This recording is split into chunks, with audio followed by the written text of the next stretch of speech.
Good morning, everyone. Thank you so much for coming. How are we feeling today? Is it brisk enough in here? I tried to cool it down because once you get a room full of people, it really heats up fast. So a lot of hot air. Yeah, that's right, Rob. Well, as you guys know, the goal was to have Pete Lofgren here. He's an industry expert. He's been in the industry over 25 years on long-term care. Unfortunately, Pete did have a last-minute emergency situation where he couldn't make his flight here. Now, we have spent the morning with our technical abilities to get Pete on the screen with us. But on top of that, so Pete will be here co-presenting, but also his colleague, Hillary, in the back here, she'll be coming up. Hillary Grandbois-Goecke is here, and Hillary Grandbois-Goecke. Hillary has 27 years of experience in the industry as well. So collectively, between the two presenters here, you have over 50 years of industry experience. So she's going to be walking us through some of the slides, and Pete's going to be elaborating, going deeper into some of the topics. Now, Pete has mentioned that there may be questions on certain slides.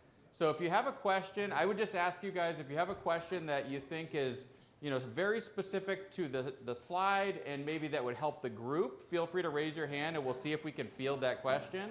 But if it's a very specific question to your circumstance, probably hold that question and we'll make sure we can get that answered after the fact. We can get, loop in Pete or Hillary and we'll get you guys the answer after the fact. Because we do want to get you out of here on time. We said we'd be done by 12 today, so we'll keep that on track, right? Oh, I'm sorry, 11, yeah.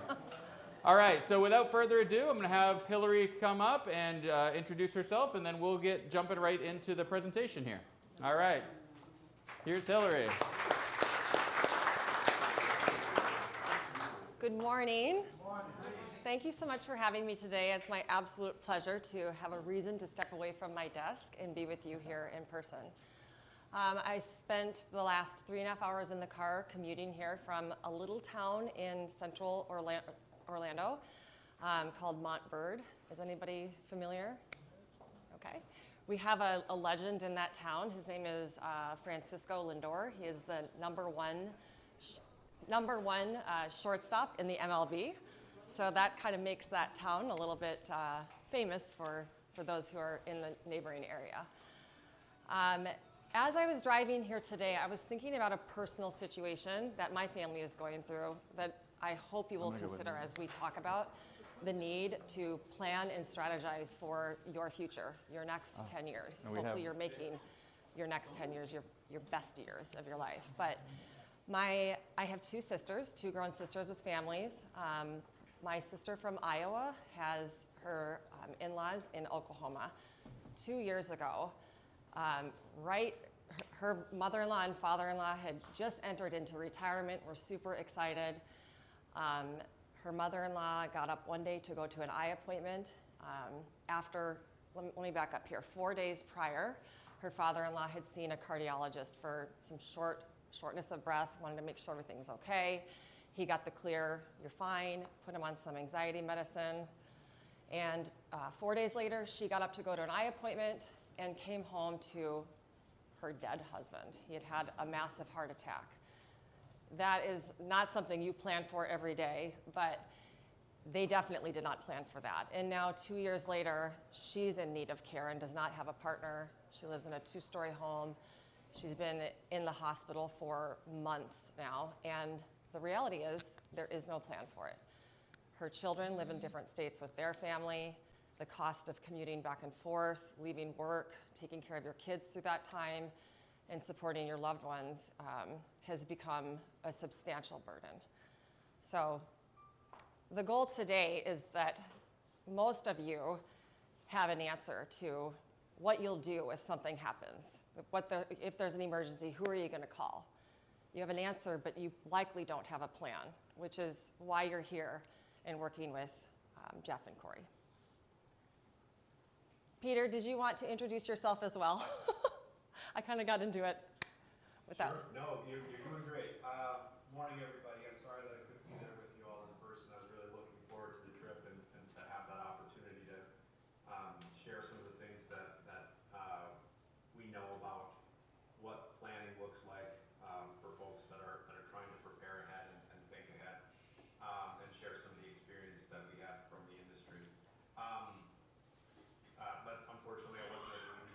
obviously, and technology being what it is, at least I was able to join in the meeting today and be able to chime in here and there on Hillary's remarks. I guess I would underscore what Hillary's saying. A lot of times when a care need comes up, when it arises, it is an unexpected event. So even if you've been thinking about it, even if you've been trying to be planful, there's a lot of things that people don't necessarily think ahead about, and that's really the main purpose of today's talk, is to help you surface some of the things that people don't always put into their plans. Not just the financial piece of it, that's obviously a component, and oftentimes that's the piece that's most obvious to people, but also the family considerations, some of the things that help you to facilitate conversations around how you want to be cared for, where you want to be cared for, and then the practicality of those plans in the moment. So I'll probably be jumping in here and there throughout the morning, and like Corey said, if you have questions throughout the presentation, feel free to raise a hand or shout something out. It won't throw us off any, but it makes the presentation that much more useful and valuable to you all. So, and chances are also good, if you have this question, there's going to be somebody else in the room that's thinking the same thing. So don't be shy.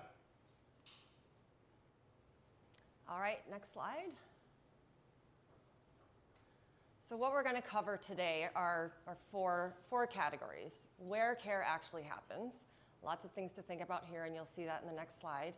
How much it can potentially cost. Who actually pays for it, believe it or not. And then what to do next in terms of identifying your strategy and leaving with a plan. Go ahead, Peter. You can take this one, Peter. And you should tell them about your ambulatory experience that we talked about.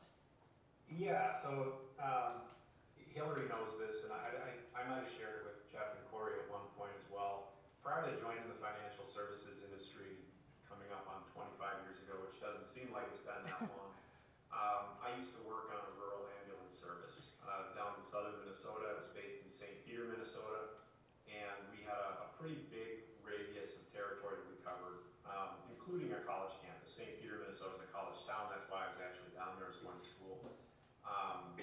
But I told Hillary over the phone, our most common call, if it wasn't a call coming in on campus, was either a automobile accident, farm accident, or if it was not one of those two things, which is fairly obvious when the call comes in because it's either on a roadway or it's at a farm homestead. The ones that we would get in the middle of the night were almost always, I knew I was going to a home of somebody that probably got up to use the bathroom in the middle of the night and had an event, cardiovascular, stroke event. So word of warning, when we get to toileting on this ADL list, be very cautious about your toilet in the middle of the night. There's a lot of ambulance calls that's how they start. If you think about the activities of daily living, a good way to think about these 6 activities listed on the slide is it's the thing that you're going to do in the first 20 minutes of most normal days, right? Some days you take a little longer than 20 minutes to get going. Hey, I get it, no judgment. But you think about it, if you wake up and the bed is dry, you've already satisfied your first ADL of the day. You've got continence covered. You check that box and move on with your life. Getting up from bed, so going from a prone position to seated and then seated to standing, that's transferring. So now you've got 2 ADLs down. If you walk over to the bathroom and you correctly use the toilet, that's toileting. Toileting is not just going to the bathroom on your own independently. It's also the physical action of getting onto and off of a toilet seat, which that's actually kind of the hardest part. So that's part of the ambulation. Once you've used the bathroom, ideally you're going to bathe before you get dressed. That order is not terribly important, but we'll talk about cognitive impairment in a moment. If you can bathe independently, that's now another ADL. Dry off, get dressed, and then head downstairs and head to your kitchen, wherever that happens to be, and eat some breakfast. And you got your 6 ADLs covered for the day. If you can consistently do those 6 things without having somebody within arm's reach, you're considered ADL independent. As soon as you start to need help, and help doesn't mean somebody physically lifting you, it might mean just having somebody close enough that for your own safety, you're able to have somebody there to help. that is considered ADL dependent. And if that condition is expected to last 90 days or longer, and more than one of these requires that assistance, that's considered long-term care eligible.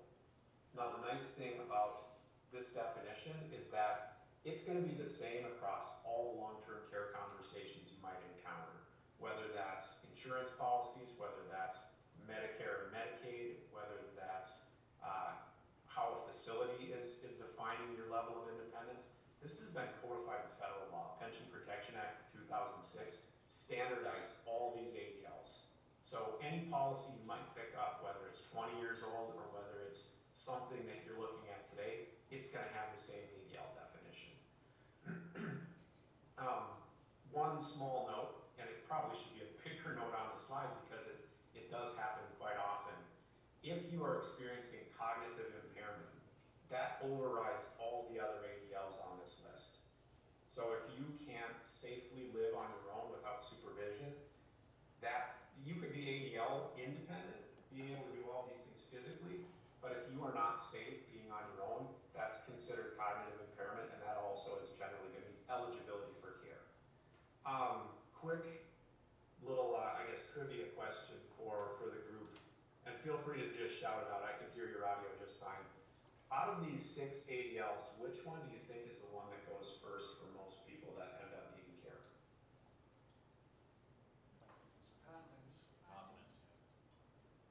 Continence is a good guess. Transferring. I heard somebody say it. It's actually bathing. So bathing is the one that goes first, and it's not because the act of, like, say, showering is so difficult. It's how the federal government in that codification defines bathing. Bathing is the act of getting into and out of a bathtub to clean yourself safely. So you think about the act, the physical act of doing that. It involves wet surfaces, it involves clearing an obstacle, and it involves doing that in a way that you're balancing with some inherent instability. That becomes a tricky and somewhat dangerous situation very fast. So bathing is usually the first to go, and then, you know, some of the other ones, then it varies, right? The last of the 6 that are typically requiring assistance is heating. Because heating is a pretty low bar to clear in terms of the ADLs here. They don't expect you to be able to, like, prepare and cut steak, in other words. You know, if you can just consume calories, that's your eating ADL covered. But again, this is going to be something you'll see across all of the different types of long-term care definitions. So we try to start with that overview just so you kind of understand when we talk about needing long-term care, when we talk about assistance, these are the activities that are going to define that experience. Show of hands, how many of you are 65 or older? Okay. Statistically speaking, 70% of you will need help at some point with these basic needs that Peter just went through after the age of 65. 1 in 2 of you, 50% of you, will pay for that help. And 25% of you will pay for that help for more than 2 years. Kind of puts it in context, doesn't it? You've probably heard, or if you've read much about long-term care planning, you've probably heard the middle statistic, that it's basically a coin flip on whether you're going to need long-term care services if you're over the age of 65. What that statistic oftentimes misses is something we're going to talk about a lot today, which is informal care that you are not paying for. So it's that frontline caregiving, whether that's being administered by a family member or spouse, somebody in your community, but that's where a lot of times these statistics are a little bit misleading and sometimes conceal the reality, which is that 70% of us are going to need help at some point when we reach the age of 65 or older. So just put that in context a little bit. You know, the reality is the 50-50 thing you might hear cited oftentimes, that just covers the portion of people that end up having to pay for the help.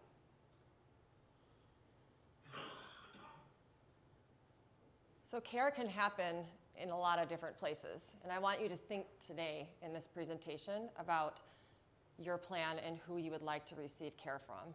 Having a strategy doesn't mean that you can't rely on your family members. But the reality is that family members, oftentimes there's a cost associated with them helping you too. My sister's situation, Iowa to Oklahoma.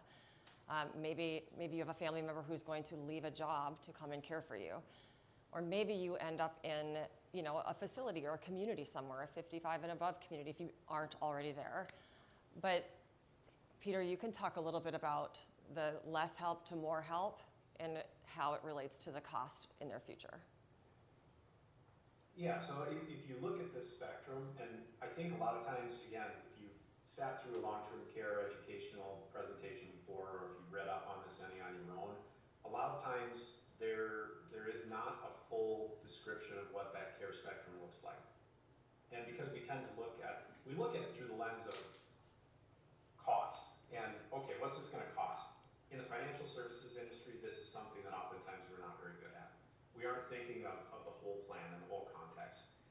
The reality is most people are going to start off just needing a little bit of help once in a while, right? You need a little help getting up out of a chair, you need a little help getting up out of bed, maybe you need a hand with various tasks around the house, and some of those might not even be ADL tasks. It could be things like keeping your medication straight, or balancing your checkbook is one that used to be used. I don't know that we do that anymore because nobody uses physical checkbooks, but that used to be what people would assess in terms of overall independence beyond that layer of baseline ADLs. And so most of us will start just needing a little bit of help once in a while, and that's where the home family only comes in. Where home family only becomes impractical is when you need the level of care or the level of help or the persistency of help where it becomes too much for an informal caregiver without training to really take on their own. That's where we then transition oftentimes to paid help at home. So home health care aide coming in, providing some assistance for some time every day or every other day or a few times a week. We'll be talking about each of these care settings, so we don't need to go into great depth. But as you go from left to right on this care spectrum, you're going up in terms of levels of care intensity, and you're going up in levels typically of cost. So we want you to think about 4 questions right now and as you leave and meet with Corey and Jeff. What does a day look like for you today? Think about what we were just talking about with getting up, bathing, using the toilet. What does the rest of your day look like? Do you have an animal that you let in and out? Do you drive? What do your activities require of your family? A lot of couples plan to lean on each other. And we forget the fact that generally you're aging together too. And sometimes the care that you need in the future becomes physically difficult and sometimes impossible for your partner to provide to you, which is how that need accelerates into a more skilled setting. How much does it cost? And do you have to move? That's something with my sister's mother-in-law that we're working on right now is selling her home. We have to move her. The home that she's in right now as a 2-story and in a wheelchair is not something that we can easily modify and be practical for her in the future. Next slide. Okay. So if you are at home and you have a partner or a spouse or even a child living with you, that works. Generally speaking, the cost to your family is nothing. You're all there together, working together. You don't have to move. You can rely on each other. Next slide. If, however, there are things in your daily activity that your family cannot help you with, and you do want to stay at home, you might need to bring in some help. And this number may not seem like a lot. $32 an hour is the average for where we are today. But if you need several hours of help a day, 2, 3, 4, 5 hours times $32 an hour, you can see how that cost really goes up. Next. Go ahead, Peter, you can take this one. So an adult day center, this is something that gets missed a lot. People forget this exists. People might not be aware that this exists, but it's a great stepping stone if you need some care or if somebody in your family needs some care, but it isn't a 24/7 situation. not, for whatever reason, maybe practical or desirable to have a home health care aide coming in. So an adult day center is just a location where somebody who needs some care and some help during the day can go and be dropped off or transported. There's lots of different ways that that person can get to that place. And it's basically just a facility that provides programming and support and help during the day. What it allows you to do oftentimes is have somebody who's providing care in the evenings and on weekends in the family potentially, but they're still able to keep up with their relatively normal routine. They can go to a job if they need to, even if it's just part-time. They can get things done around the house. Sometimes adult daycare is useful, if nothing else, as respite care. If you haven't heard that term before, what respite care is it's a release valve for somebody that's providing care. So if I'm taking care of my spouse and I need to go get groceries for the week, I can either have somebody come into the house and provide supervision and help during that time, or I can just have a day of the week or a couple days of the week where I bring my spouse or my loved one to an adult day center. They're going to have stuff going on. They're going to get meals. They'll have basically that opportunity to be cared for by somebody else just for the day, so that I can go and get my chores done, and where I can handle other things that would normally be difficult to do if I'm providing full-time care. What's nice about an adult day center is that it can be intermittent in nature, and it's a very cost-efficient way to provide that support system. So we like to include that in this spectrum because it gets missed a lot. People don't necessarily understand that it's there, and that's an option in most communities, especially in Florida. You have adult day centers in Florida with a greater concentration than most of the rest of the country. If I needed, I live up in Minnesota. I'm in the west suburbs of the Twin Cities. If I needed to send somebody to an adult day center, it's not far, but it's a 15, 20-minute drive for me to the nearest one. So you're very fortunate where you live. You have access to a lot of care, and that's going to be something that you kind of see as a theme coming up throughout, the talk this morning.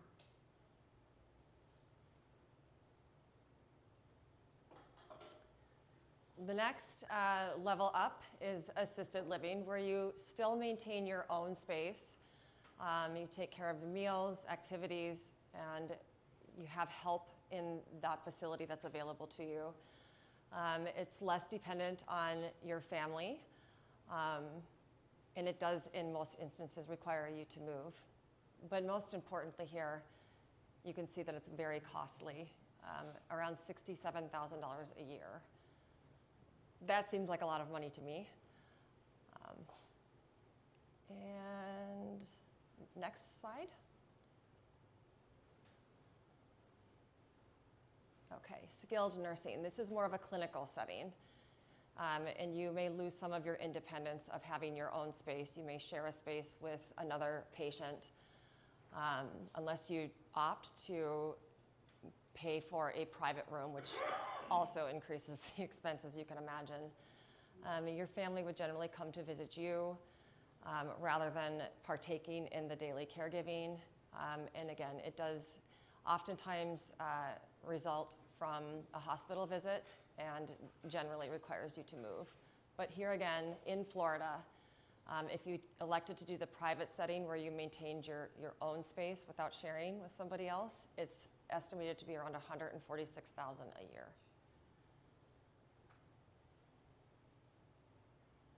This last one, this is again something that you might not have as context if you've looked over different options in the past.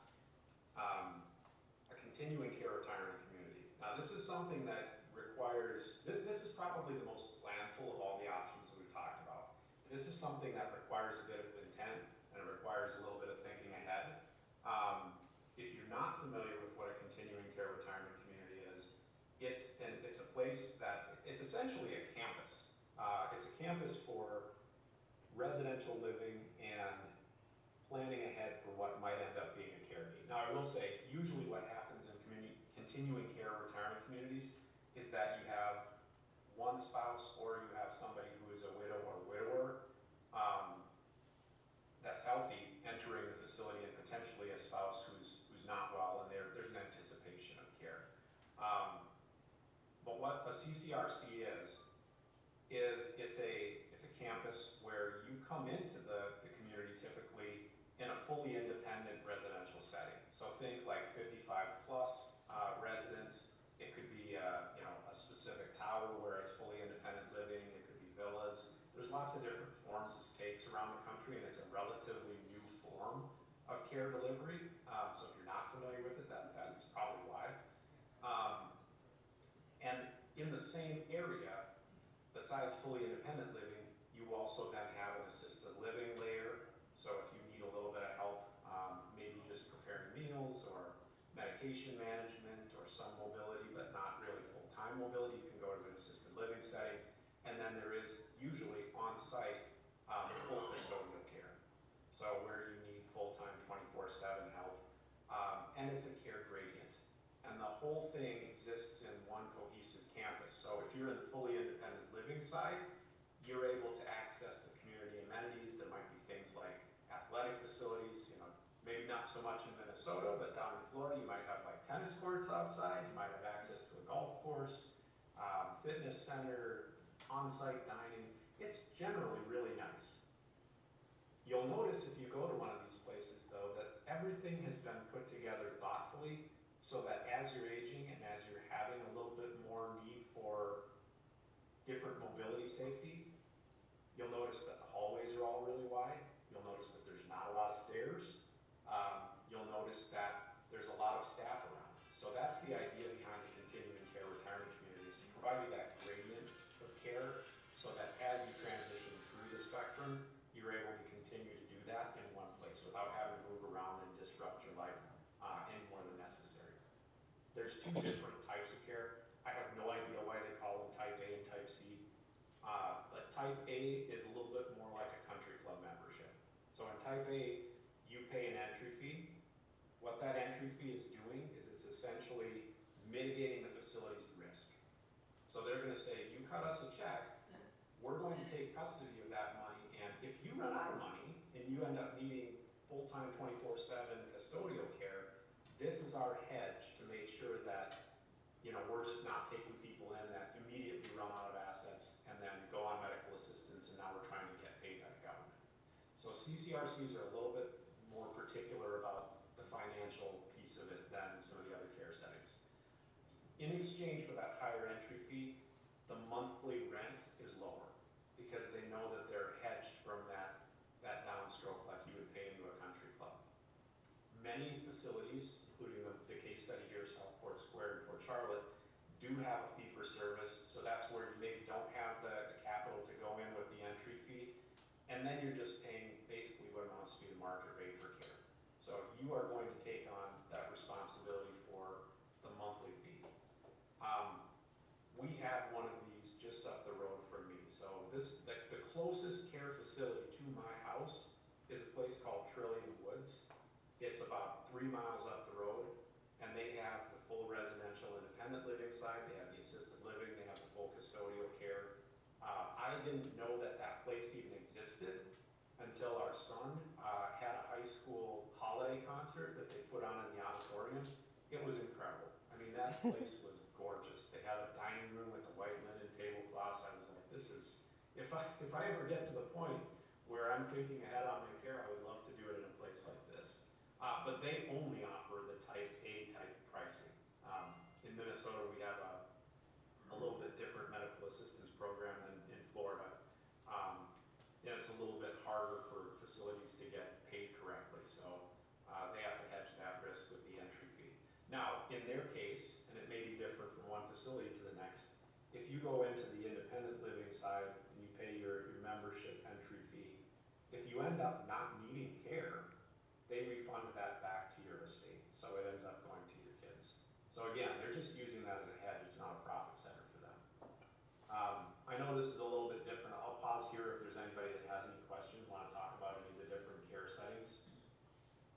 One question? Yeah. Just curious, this pricing that you're talking about there in this example, is that something that can be locked in today and you don't need it for 10 years?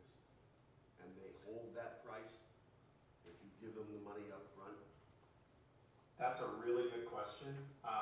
I will tell you it probably does vary wildly from one facility to the next.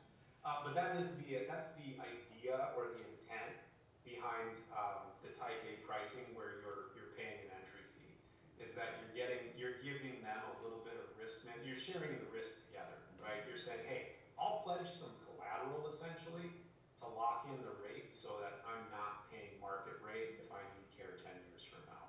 Versus the other side where you're going in and saying, I don't know that I'm gonna need this or not, but if I do, I'm okay bearing most of that risk in my own finances.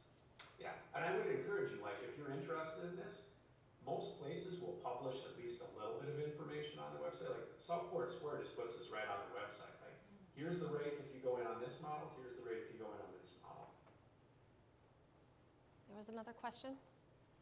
He answered it. I was asked Perfect. about the website. Okay. He said that he. Excellent. 7,500, is that a month in addition to the 42? Hillary, I'm sorry, I didn't catch that question. Is the $7,500 in addition to the monthly fee?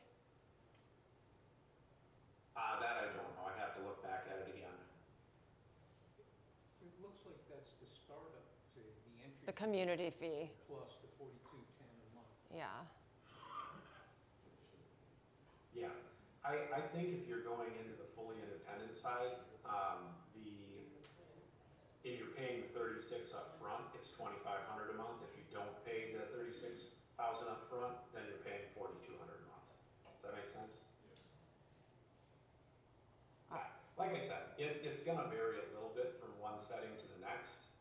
So if you have an idea of where you'd like to move, if you are interested in this type of care model, I would say, call around, find out what their pricing looks like, find out what it includes too. Is the community fee what's covering your meal plan? If you don't have to buy groceries, that might make sense. So it's one of those things where it's useful to understand exactly what the monthly costs are covering, if it's just rent or if it's including amenities. Yeah, it's helpful to make that list of what you do every day before you start They only give you 1 meal checking. a day, though. Only one meal a day? Yep. You can have it Yeah. either lunch or supper, the same meal, but only one. Okay. Good to know. I don't think that would work for me. Another question here, Peter? The pricing you've been showing, is that per person or is that per couple?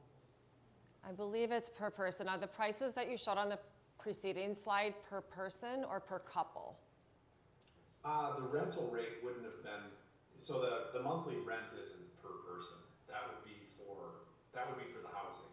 The community fee might be per person. Yeah. Again, I'd have to go back and look at it.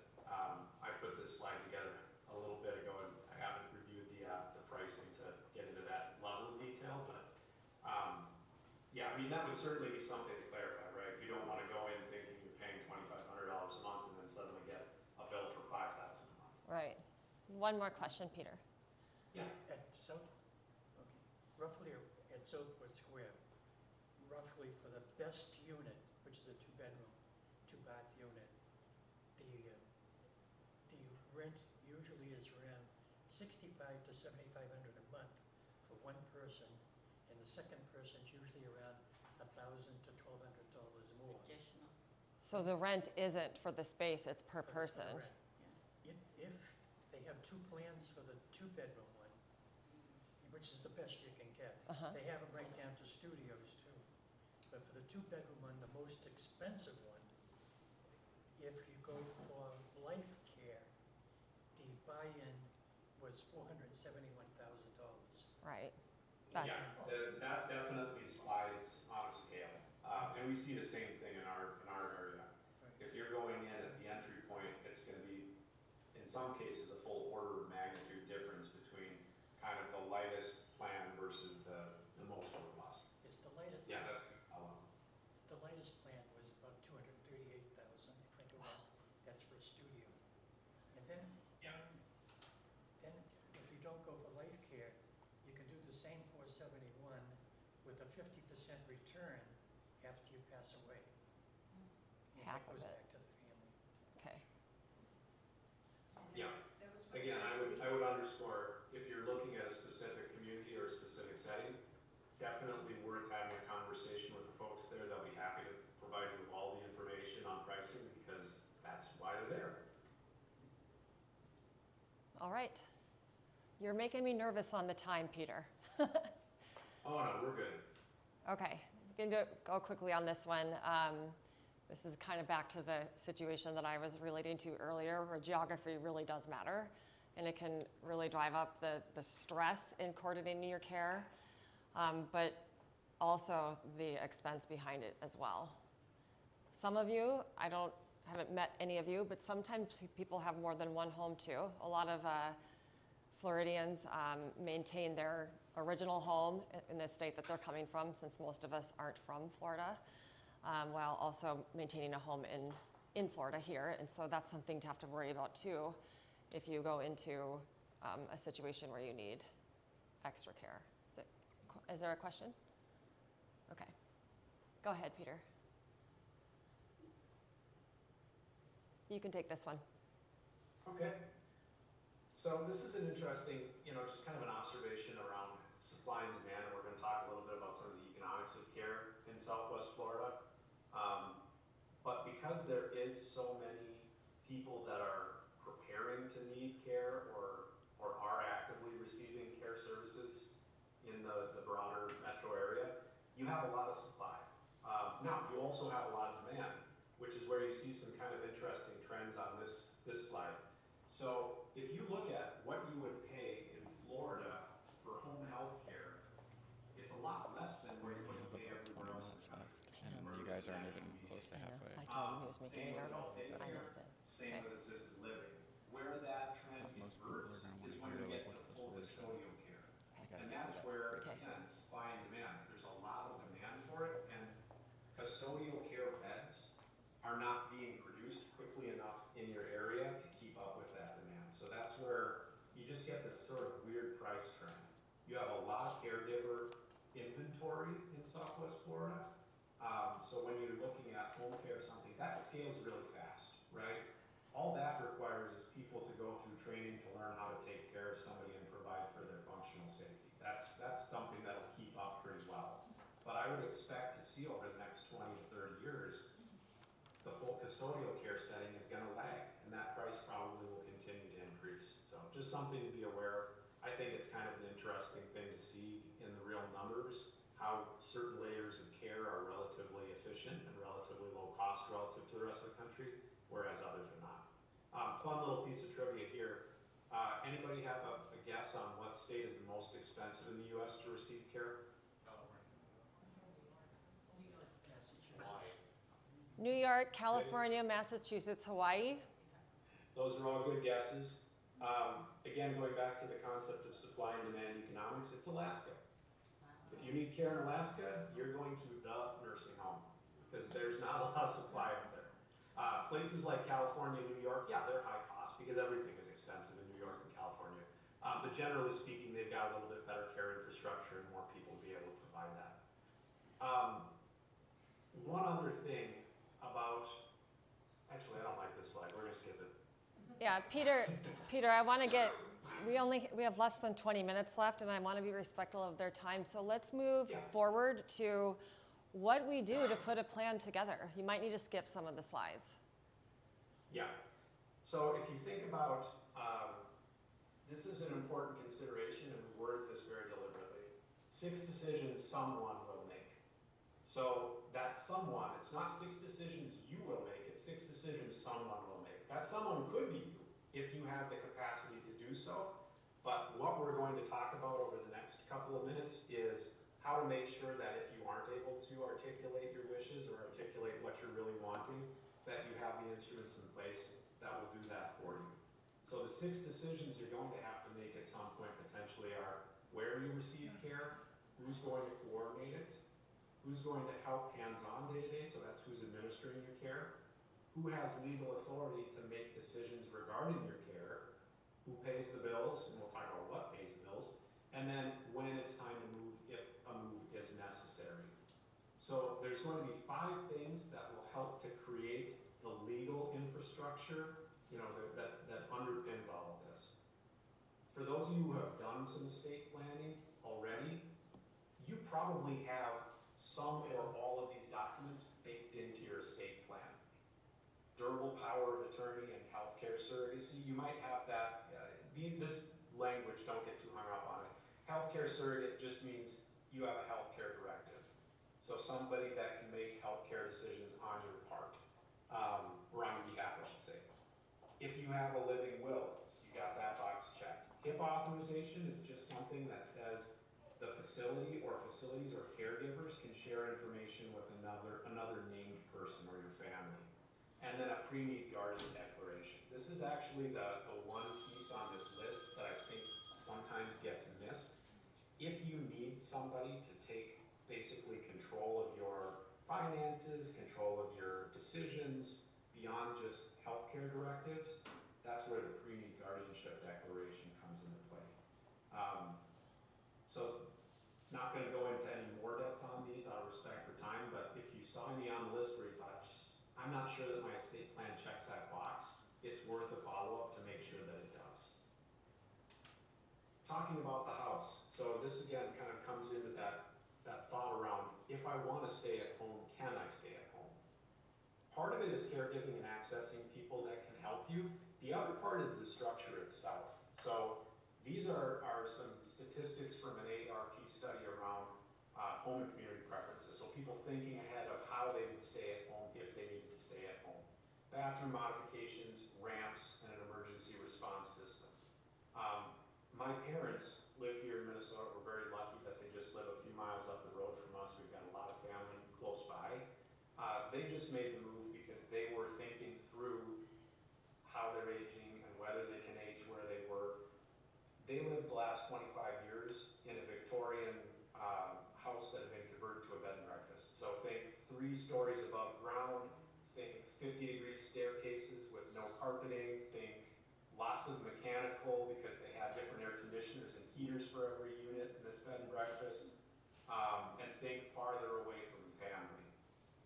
My dad was starting to have some mobility challenges with his knees and his hips. Going up 4 flights of stairs to get to the bedroom was not practical anymore. So they chose to sell the house and move to single level living, 55 plus community. It's a far better setting for them to age in. They're not at the point where they need care yet, thankfully. But if and when that does happen, they're in a setting where it's far more practical for them to do so. So just something to be thinking through. If your intent is to stay at home and continue to receive care if you ever need it in that setting, think about the things that you might need to change in your house and whether it's truly practical to do that. If you live in a house that's built in the last 25, 30 years, yeah, putting in rails in the bathroom, putting in some ramps potentially is not going to be a big deal. If you live in a 125-year-old Victorian that doesn't have the underlying infrastructure to support those things, it becomes a little more challenging. You can't put ramps up 3 flights of stairs.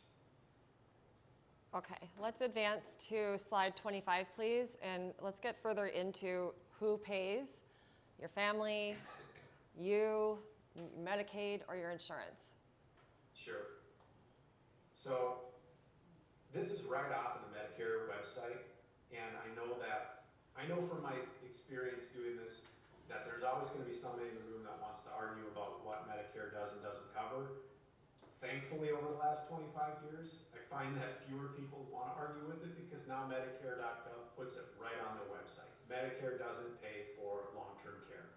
Medicare will pay for recovery in a long-term care facility for a temporary period of time. They will cover most of the first 20 days once you meet your deductible. If you have a Med-Sup policy that covers the deductible, you're not out of pocket for the first 20 days. Day 21 through 100, there is a daily copay. You're paying $217 a day out of pocket. Again, some Med-Sups cover that, not all do. Check your policy, make sure that it does if that's something that's concerning you. Day 101 and on, Medicare will not continue to pay for your care received in a long-term care setting. Medicare also does have some provisions or some hooks around how you can and cannot access it. You can't go directly into a nursing home typically with Medicare.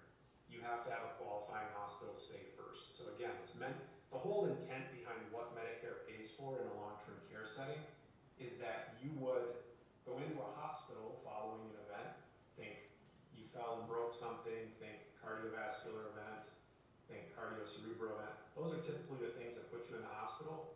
Medicare does not want to keep you in the hospital any longer than absolutely necessary. Hospitals are very expensive. Hospital beds cost a lot of money. They want to transition you to a recovery care setting. That's what the nursing care benefit inside Medicare is meant to provide for. If you needed to go into a semi-private nursing home, you should anticipate that it could cost you, $370,000 plus. That's for a semi-private nursing home, so you get a roommate. And unfortunately, you don't typically get to pick your roommate. It's not like college. 3 years in a private room is gonna run you closer to $440,000. And these are today's rates, right? Or 2025 rates, I suppose.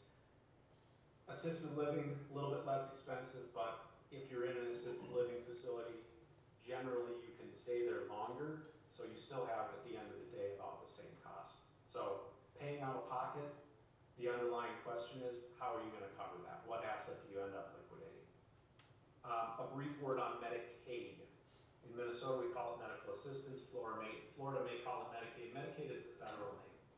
So Medicaid is paid for by the federal government. It is administered at the state level.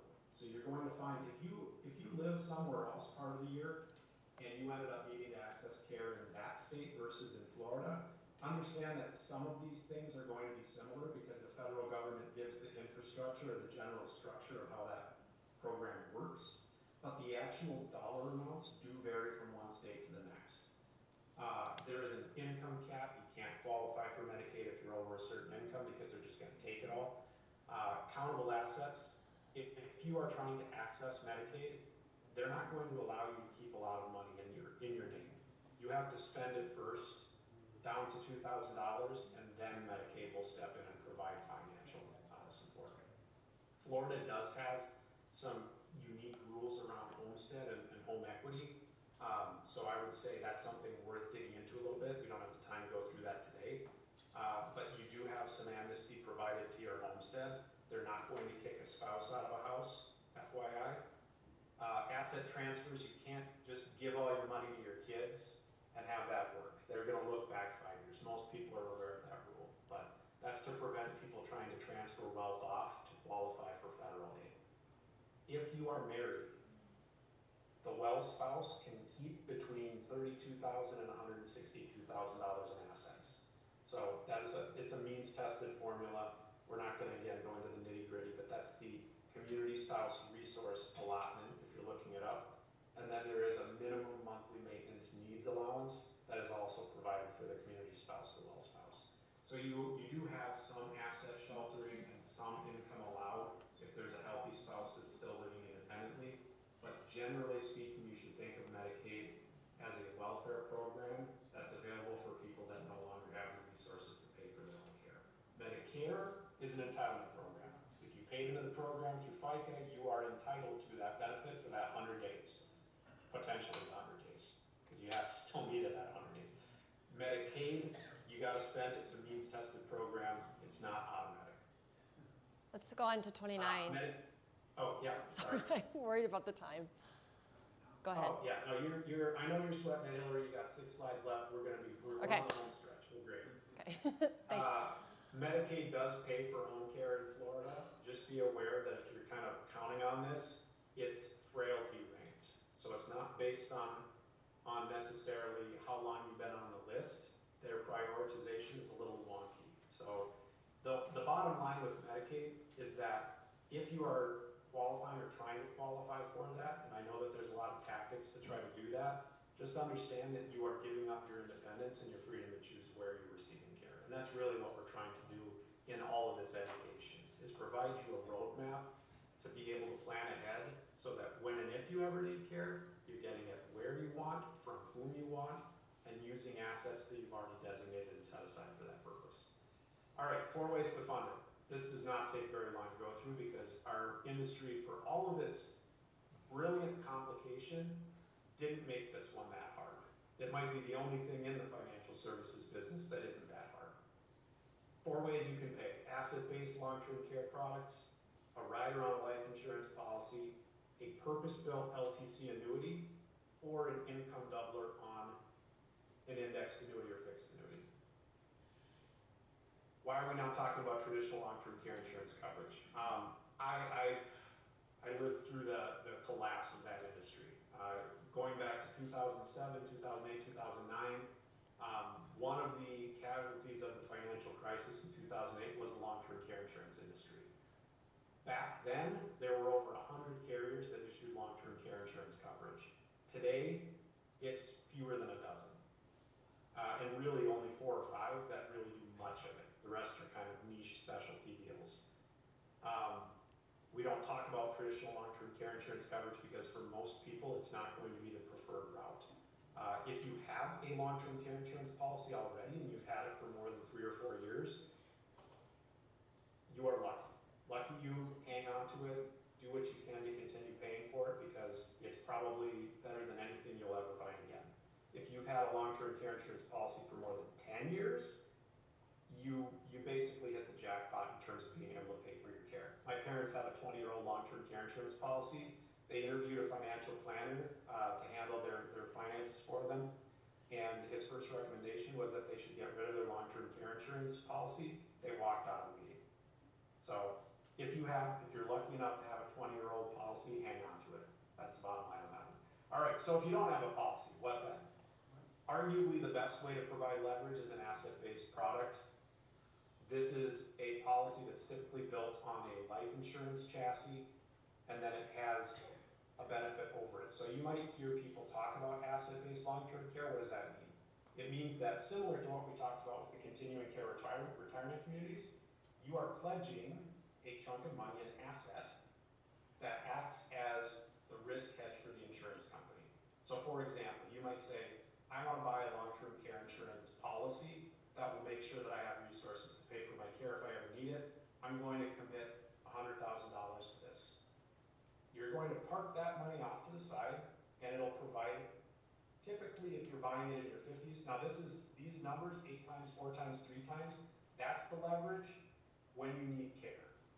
So you put $100,000 off to the side, and you'll notice I'm using very deliberate language, off to the side. You're not giving it forever, you're parking it in case it's needed. That $100,000, if you need care in your 80s, is going to be worth $800,000. And on day one, it's usually going to be worth about $400,000. So there's a lot of leverage. And the reason that the insurance company can do that is because you're setting aside that asset. If you only need a little bit of care, you're spending that first $100,000 first, at least in their balance sheet. So you're just pledging money we're going to use otherwise. If you need more care, that's where they step in and they say, we got you. You're going to have up to this amount of leverage. Now this varies from one person to the next. It varies based on whether you are an individual or part of a couple, male or female. One thing to bear in mind, the underwriting on this is very lightweight. It's a phone interview, there's no exam, there's no labs. You do a phone interview with someone and in 20 minutes they know whether you're going to be able to qualify for this or not. And if you can't, good news, we're going to talk about some other potential options. By the way, if you never use this policy, I did say it was a parked asset. The asset comes back to your heirs as a tax-free death benefit that goes to them outside of probate. So you get the money back either in care or you get the money back as a death benefit. And actually, in a lot of cases, if you needed the money back in an emergency for something else, there's usually going to be a return of premium provision baked in as well. Life insurance with a long-term care rider, I'm not going to go through this in great detail.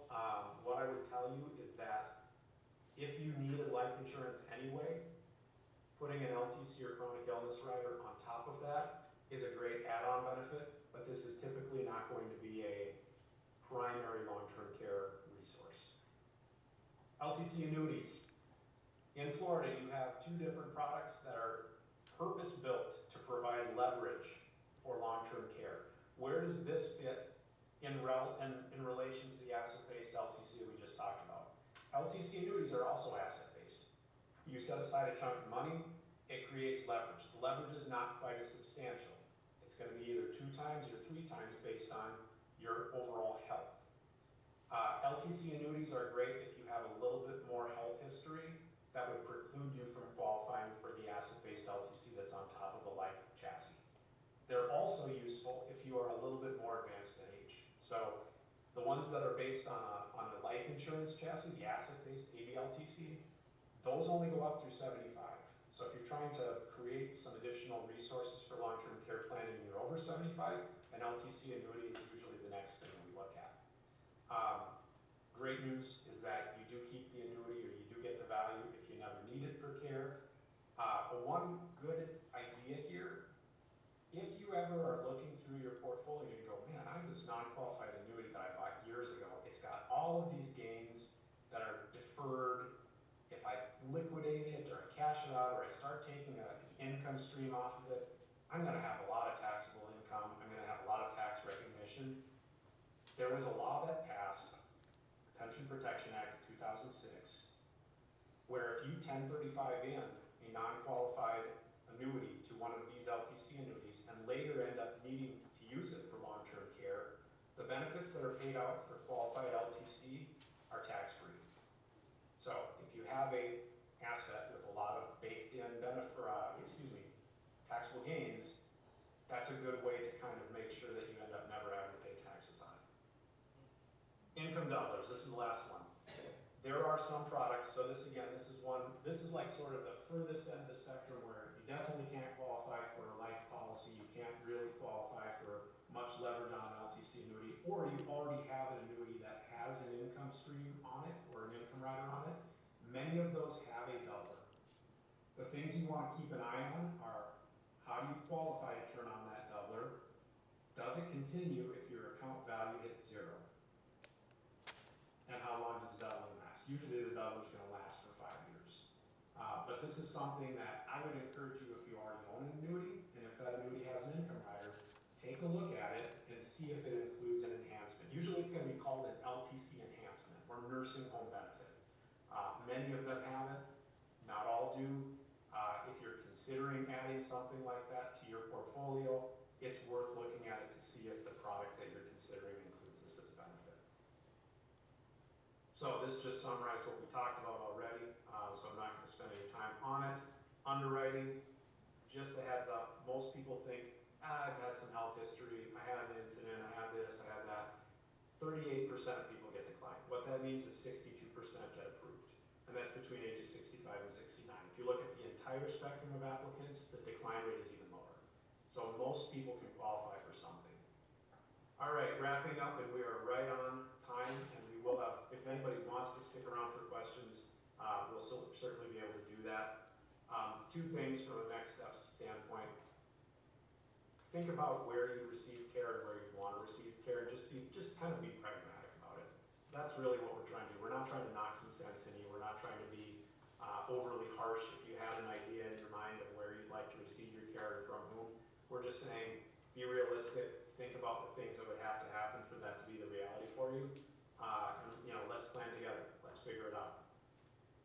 So where to start? Consider where you want to be. Again, go through your estate planning checklist. Make sure you have those legal instruments in place, and if you don't, put it on your to-do list to get that shored up over the next week.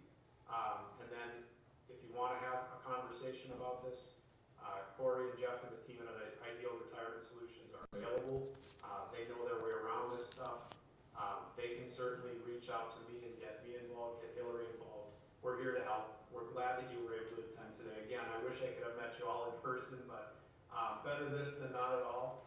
We really do appreciate you all being there today. Corey, Hillary, do you guys want to wrap it up? All right. Well, yes. First of all, can we just thank Pete and Hillary for coming out here and taking the time? And yeah, like Pete said, I mean, we're available to help. Boots on the ground here. If this is something maybe you have something in place, you're not sure about it, you just want to understand it better, or you don't have something and you want to know what's maybe a good fit for you and your situation, we're happy to meet with you guys and help you navigate that. Also, Pete and Hillary, they're partners of us through Signal Advisors. They're a great partner for us on all aspects of our business. So we can always loop in the experts as needed into a specific case. But other than that, I don't know, Pete, if you have 5 minutes for any questions, if anyone wants to stay. But I would say it is 11. So if you've got to run, no problem. If there's time for a few questions, we could certainly do it. But we're good to go for today. So thank you guys for coming and taking the time Thank you as well. so much. Thank you.